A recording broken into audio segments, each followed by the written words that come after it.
Dateline Hollywood, February 25, 1962. When you were a kid, did you ever play that game, If I Had $1 Million? Here in Hollywood, a lot of people who grew up to earn $1 million, in some cases $1 million a year today, are playing the game for real. What do they spend their money on?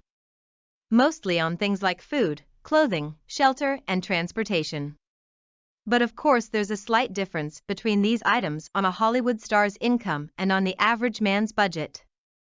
Here are some samples of Hollywood spending habits, as compared with those of the average American family. Transportation. The average family owns one car, one family in 5 owns 2. But only one family in 740 owns its own airplane, and then it's pretty surely a light 2-seater. Hollywood stars, however, don't go by average statistics. Frank Sinatra recently spent more than $250,000 for a surplus Martin 404, which he converted into a private business and luxury plane. Nicknamed El Dago, the flying hotel has more rooms in it than the home Sinatra grew up in as a boy in Hoboken, N.J. There's an electronic piano in the main salon, a dairy with sofas, table and desk, a private compartment with a small dressing room, and a bar with a ceiling featuring 96 lights like stars angled to shine down on the occupants.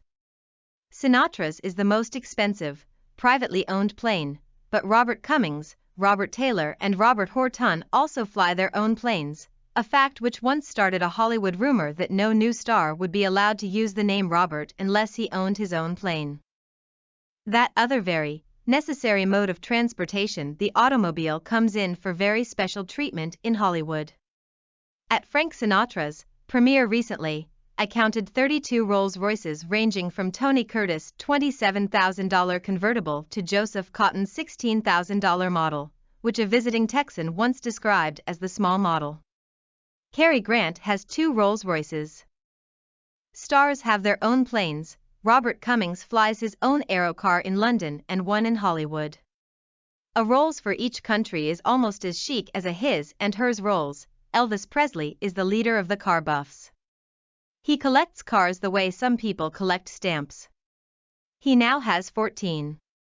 One day as he drove past the window of a local Rolls-Royce agency, he discovered a vehicle he didn't own. It cost $25,000.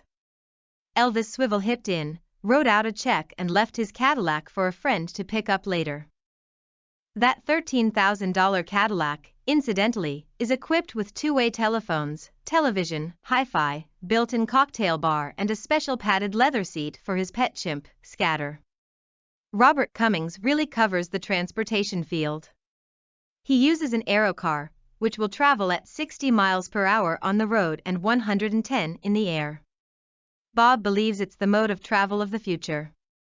If an airport is closed because of weather, you merely drive until the weather clears, find an airport and take off. When you get to your destination, you have a car. According to the Department of Commerce, the average American family spends $1,650 a year on housing and household operation.